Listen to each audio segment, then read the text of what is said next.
Welcome back नाज़रीन। Clinic online में दोबारा खुश आमदीद।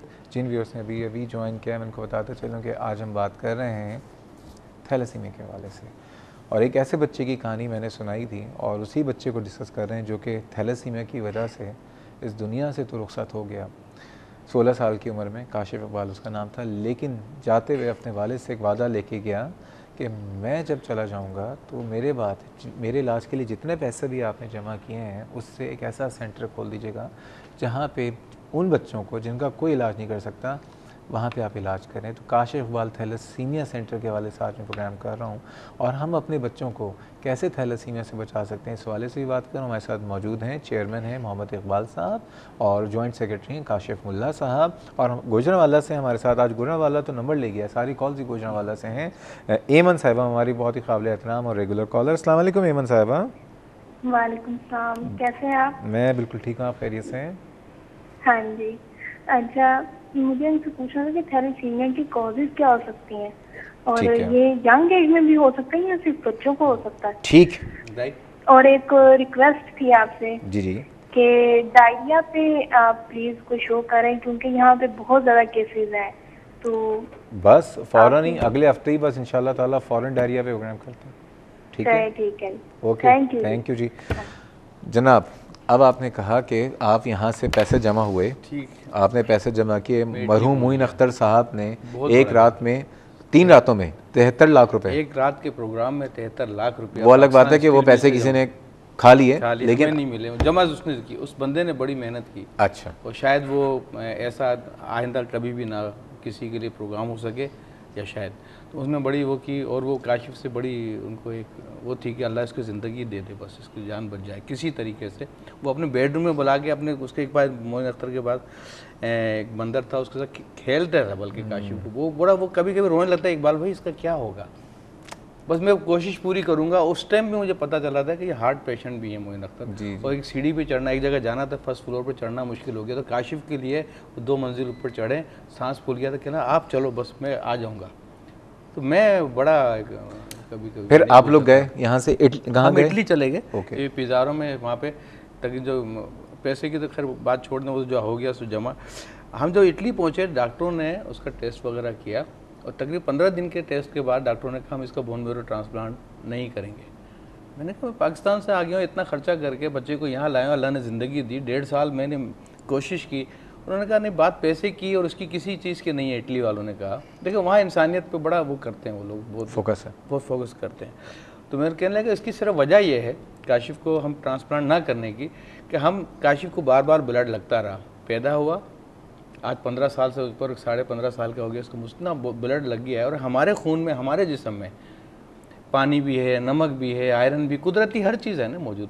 आपने ब्लड दिया, काशिफ को लग गया, 15 दिन में ख़त्म। जो अब जो ब्लड आ रहा है काशिफ को हम लगा रहे हैं, उसमें जो पानी आयरन वगैरह जो आ रहा है, बार बार ब्लड देने से आयरन जो उसके डिपॉजिट बढ़ता गया, इतना ओवरलोड हुआ, इतना कि उसकी आँख, नाक, कान, हर जगह जिस्म में डिपॉजिट होता गया, इतना ज़्यादा बढ़ गया।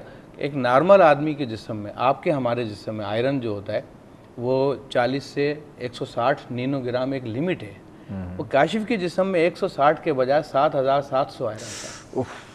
अब 7,700 आयरन और 160 के अंदर तो ज़मीन आसमान का फर्क। बोन मैरो ट्रांसप्लांटेशन, तो उन्होंने कहा साहब ट्रांसप्लांट नहीं होगा, हम करेंगे वैसे ही मर जाएगा, इसको पाकिस्तान ले जाए। काशिफ को बताते हैं काशिफ को अब जब ये बात कही तब काशिफ के लिए जाए, वो समझदार था ना, 16 साल का यंग बच्चा होता है। कहने लगे इसका एक डिस्फोल इंजेक्शन लगता है जो आयरन कम करता है, एक पंप के जरिए लगेगा, जैसे काशिफ की आपने तस्वीर में भी देखी, वो पंप लगा रहा है जी। वो एक 5 सीसी का मतलब 3 इंजेक्शन रोज लगने थे काशिफ को, 15 घंटे रोज सुई पेट पे लगी रहेगी। एक नई तकलीफ का आगाज़ हो गया। वो कह रहा अब्बू जब मुझे जीना है तो ये मैं खुद क्यों ना लगा लिया करूँ, तो उसने खुद सीखा इसको लगाना, और इस तरह से हमें उन्होंने इंजेक्शन और पंप दे के फारिग किया। मैंने कहा पाकिस्तान कैसे जाऊंगा यार, इसको तो ठीक ही नहीं हुआ, मैं लंदन और यहाँ आके फिर मैं इसको काशिफ को इंग्लैंड लेकर आया, लंदन लेके आया। मुझे पूरी दुनिया में ले जाने की एक इजाज़त मिल गई थी। ये बड़ी एक तकलीफ दा वो हिस्ट्री थी, मैं इसको शार्ट उसमें बता रहा हूँ। जब मैं लंदन आया, रॉयल फ्री हॉस्पिटल में इसको दिखाया, प्रोफेसर आप ब्रांड मुख्तलिफ बड़े बड़े डॉक्टरों को, तो उन्होंने कहा साहब आयरन निकालें, ट्रांसप्लांट नहीं हो सकता इसका। तो मैंने कहा ट्रांसप्लांट नहीं होगा तो मैं भी पाकिस्तान नहीं जाऊँगा। उनका ठीक है आप इंग्लैंड में रह जाएँ, ट्रांसप्लांट नहीं होगा। मगर खून चढ़ता रहा, इंजेक्शन लगता रहा, काशिफ लगाता था। अब एक वक्त ऐसा आया कि वो काशिफ को इंजेक्शन खून बहुत तेज़ी से लगने लगा, 4 बोतल, 6 बोतल, 8-8 बोतल महीने में। आप तसव्वुर तो करें कि आप किसी को ज़िंदगी में 1 बोतल लग जाए तो वो क्या बोलता है हमने ब्लड लगा। ये 3 महीने का था ब्लड लग रहा, 16 साल का हो गया और महीने में 8-8 बोतल लग रही है। मगर एक वक्त जो इतना आया कि इतनी तेज़ी से खून लगने के बाद आयरन भी कम हो रहा है। अब वो इन बच्चों की ज़िंदगी तो होती है तकलीफदा, वो इनकी मौत बड़ी तकलीफदा होती है इन बच्चों इसको की। इसने मौत से पहले इसने आपसे कुछ कहा इसने काशिफ जब ये बिल्कुल आखिरी स्टेज पे था और डॉक्टर कहते थे कि बस इसको पलंग से भी नहीं हिलना चाहिए, बल्कि उन बकौल डॉक्टरों के ये 5-6 दिन पहले इसकी डेथ हो चुकी है। ये ज़िंदा कैसे, इसकी हिस्ट्री वगैरह अखबार की रिपोर्टें हैं इसकी कि ज़िंदा कैसे ये हमें नहीं पता, मज़ीद कितने दिन ज़िंदा रहेगा ये भी हमें नहीं पता। फिर मैंने काशिफ, जब मुझे ये बात डॉक्टरों ने बताई, इतने ऑक्सीजन दुनिया की चीज़ें उसको लगा दी थी, सिर्फ 1 दिन दाखिल रहा वहाँ पे, तो उसको हेलीकॉप्टर से दूसरे हॉस्पिटल भी शिफ्ट किया। बड़ा उन्होंने बहुत एक कहानी थी ये। काशिफ की वसीयत क्या थी फिर? काशिफ मुझसे कह रहा था कि मैंने काशिफ से पूछा ऐसे इम्तिहान लेने के, काशिफ तुम्हारे मेरे पास कितने पैसे हैं? कहता अबू 300-350 पाउंड ईद पे जमा हुए थे वहाँ, वो मेरे आपके पास से। अबू मैंने कहा पाकिस्तान चलेंगे वहाँ खर्च करेंगे। कहता नहीं पाकिस्तान तो नहीं जा सकेंगे। उसको पता था? हाँ, ये काशिफ एक मुझसे कह रहा वाक़या, तो मैं बल्कि इत्तेफाक से 2-3 दिन पहले की रिकॉर्डिंग भी मेरे पास काशिफ की पड़ी है। वो बाकी तक बता रहा है इतने मार्च आज है, 16 मार्च को डेथ हुई है, 15 मार्च को, मगर वो बता रहा है कि आज 10 मार्च हुई है। तो मुझसे कहने लगा अबू आप, वो अक्सर कहता था कि अगर मैं कुछ हो भी गया, पूरे पाकिस्तान को उसने खुदाफिज कहा, मरने से मैं कहा 3-4 घंटे पहले की बात है। कहने पूरे पाकिस्तान को खुदाफिज के एक एक का नाम लेते। कहता अबू एक काम हम ज़रूर करेंगे ना, जो चीज़ मुझे नहीं मिली और वो सहूलतें, हम एक ऐसा सेंटर बनाएंगे जो बहुत बड़ा है, इंडिया से भी लोग आएंगे। ये बार बार कहता था कि इंडिया से भी लोग आएंगे वहाँ ट्रांसफ़र करने। काशिफ का डॉक्टर साहब आयरन इतना बढ़ गया था, 11,000 आयरन चला गया, 7,000 से भी, अब 160 और 11,000। इस बच्चे की डॉक्टर साहब, जो मैं कह रहा हूँ मौत तकलीफदा होती है। हम तो कभी मजाक में बोल देते हैं कि यार ऐसी बात ना करें, दिल फट जाएगा। मैंने काशिफ का हार्ट डैमेज होते देखा है, उसका मैंने दिल फटते देखा, उसकी आंख नाक से मैंने उसकी खून की धार निकलते देखी है। मुझे बड़ी तकलीफ होती है, या अल्लाह इतना करने के बाद ना वो चीखा ना चिल्लाया और ऐसी मौत उसकी हो गई, तो इसका तसव्वुर बंदा नहीं कर सकता था। वो हम पे क़यामत गुजर गई। हमने काशिफ को आप पानी पीजिए प्लीज़। वहीं दफनाया और इसके एक जनाजे पे ये डॉक्टर साहब ऐद किया था, या अल्लाह मुझे बस इतनी ज़िंदगी दे दे कि मैं पाकिस्तान जाकर वो काम करूं जो काशिफ को नहीं मिली 16 साल तक सहूलत है।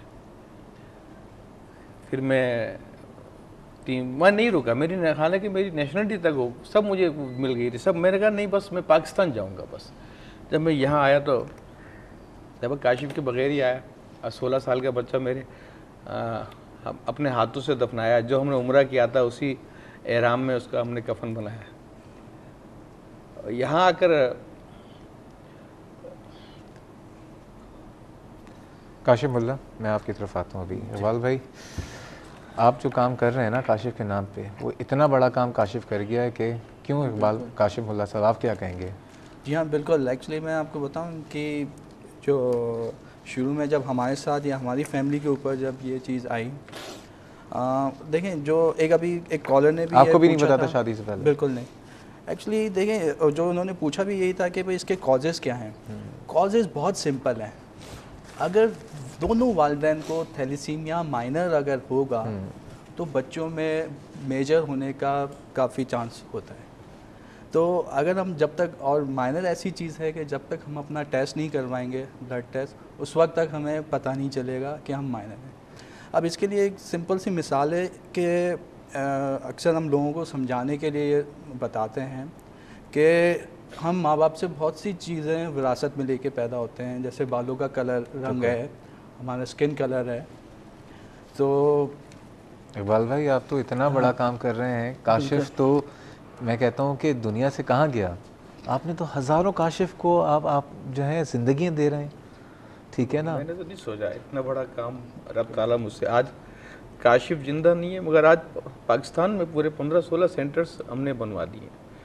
क्योंकि ना आप डॉक्टर हैं ना आप प्रोफेसर हैं, लेकिन अल्लाह ताला ने कराना है ना आजमाइश बड़ा लेके। काम रब ने तो आप बात बता रहे थे कि वालिदैन से जो बच्चे लेते हैं विरासत जी में, हाँ, जिस तरह से हम लोग वो लेते हैं मुख्तलिफ चीज़ें विरासत में लेते हैं, इसी तरह से एक जीन्स होते हैं जो एक साइलेंट तरीके से हमारे अंदर होते हैं, जो कैरियर जीन्स कहलाते हैं। और अनफॉर्चुनेटली जो थैलेसीमिया के जो कैरियर जीन्स होते हैं उनके कोई सिम्टम्स नहीं होते। तो जो माइनर लोग होते हैं उन्हें पता ही नहीं होता। वो जैसे इकबाल साहब थे, उन्हें नहीं पता था, कि वाइफ को नहीं पता था, मुझे नहीं पता था, मेरी वाइफ को नहीं पता था। हमारे अंदर वो जीन्स थे और हमारे अंदर जनरेशन से चले आ रहे थे।